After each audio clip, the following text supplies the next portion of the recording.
Hey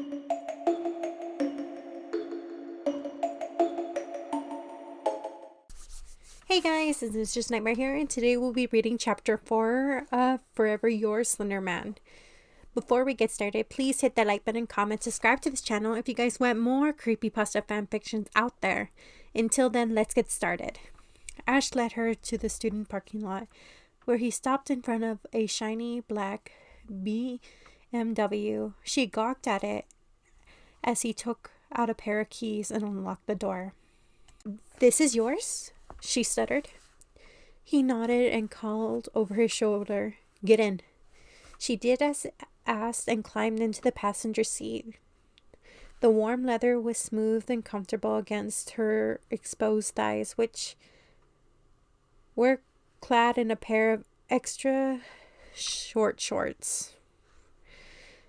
As Ash slid into the driver's seat and started up the car, looking at her with a mischievous smile. "Isn't this fun?" he asked her. Allison didn't respond, but instead glanced around the campus looking for any school personnel who would notice the glassy sports car with two teenagers in it, but it seems the school attending second period right now. If her mom and dad figured out or found out that she skipped class, she would be grounded until graduation. "Are you going to tell me where are you taking me?" she asked again as Ash pulled the car out of the parking lot. That smirk that she comes to find as a part of him flashed across his face. "Now, I told you, you will see," she groaned of impatience, but only seemed to amuse him more.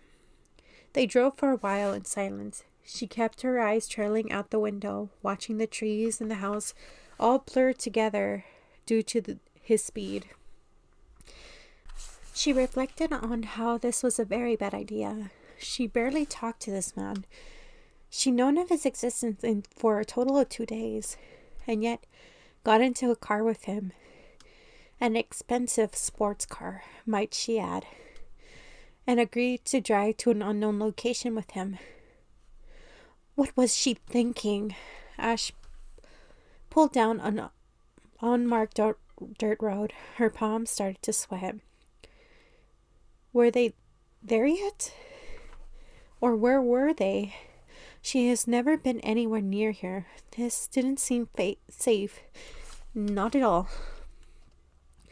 Ash glanced over at her. "Are you okay?" he asked, seemed trying to suppress a chuckle, but not succeeding. "Fine," I breathed.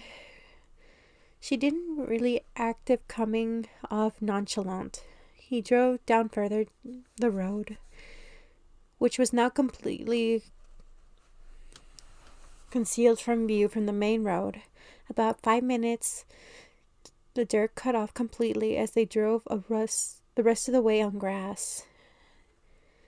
There didn't appear to be tire tracks on the grass either. This wasn't a good sign. He pulled the car to a stop and cut off the engine and got out of the car, all without saying a word to her, jumping and suppressing a shriek as he came to her door, his face looming behind the thick tinted glass, but he didn't try to strangle her or viciously stabbed her with a concealed knife. He just opened the door and offered her a hand. "That's not your brightest idea, Allison," she thought to herself. No one would find her body out here if he decided to kill her or go on a killing rampage. She realized how serious the situation could get and just how stupid she really was. "Isn't it beautiful?" he asked, breaking the silence. She looked around. It was quite pretty. The trees that were to her left with a luscious green, blowing in the gentle morning breeze. The flowers dotted the little field with tulips and sunflowers and tiger lilies, and a dozen types that she didn't get the name of. It was really breathtaking. It's so peaceful, she commented truthfully. He grinned. That's not even the best part. He grabbed her hand, lacing their fingers together. She started to pull away, but his fingers would not release. There weren't any classmates around to make fun of her or to ask questions.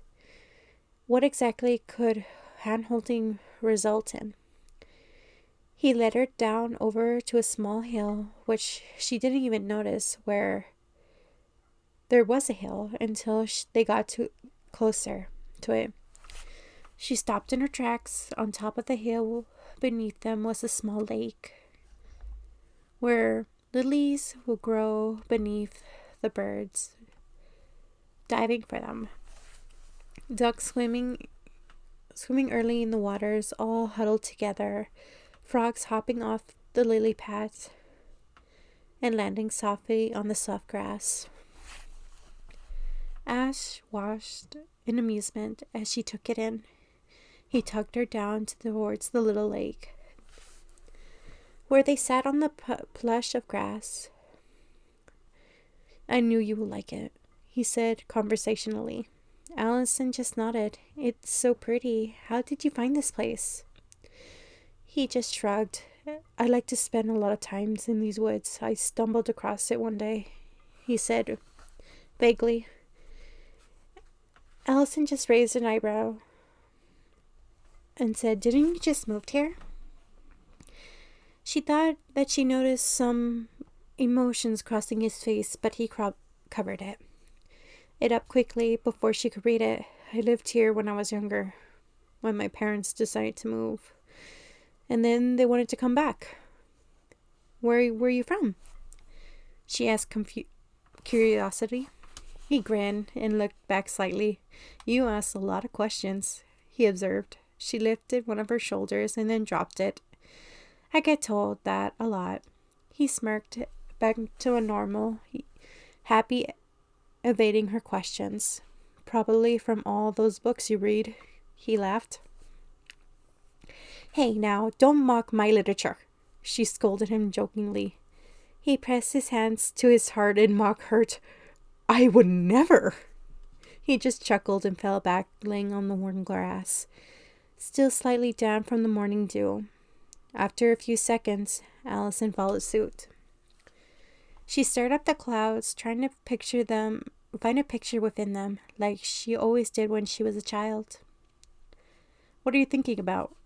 Ash asked for a few moments of silence. About how that cloud looks like a dinosaur riding on the back of a whale, she informed, pointing her finger towards the cloud in question.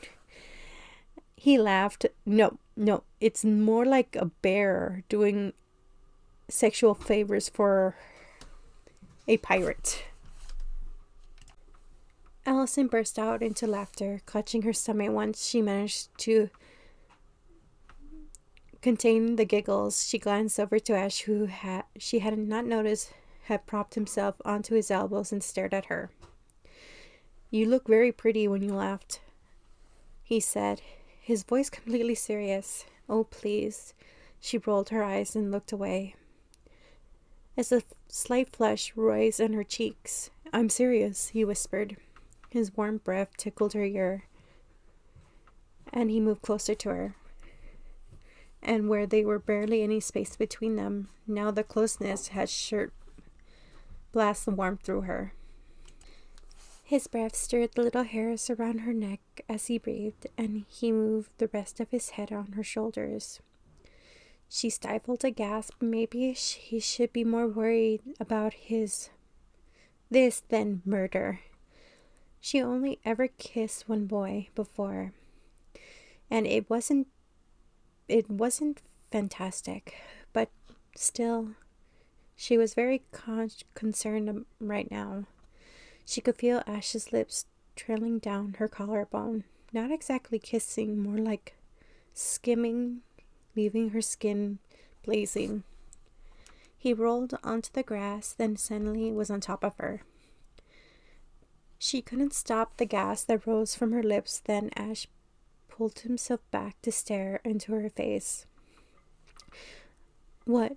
He asked, clearly confused. Maybe we shouldn't be doing this, she said half-heartedly and breathlessly. For some reason, she didn't really want this to stop. And that wasn't like her at all. We barely know each other. He smiled and leaned closer. We have all the time in the world to get to know each other, he said gently. He did have a point, and so she did not argue when he bent down his head back down to her neck and started kissing her there now, moving his lips up towards her jawline. His scratchy chin pressing gently against her soft skin. Then finally he moved his mouth towards hers, securing them together with a rush of heat. As soon as their lips met, everything went silent. The birds stopped singing, the frogs stopped croaking, the bugs stopped buzzing. All there was Ash and herself kissing. He clearly was blissful. It was reckless and totally not like her, but who could pass up making out with the seductive and hot stranger in the grass of the secluded meadow? Not even she could pass up on that one.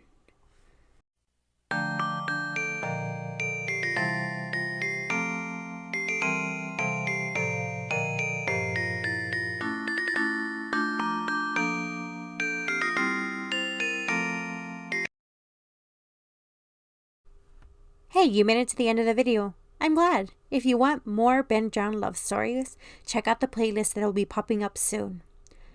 Also, if you want any more fanfictions narrations, please check out my other channel, Reading with Blade, which has multiple fanfictions up already.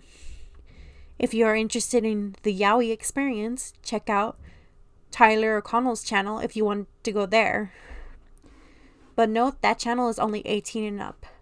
I've been listening to Tyler's stories and I'm addicted to them. Until then, bye guys!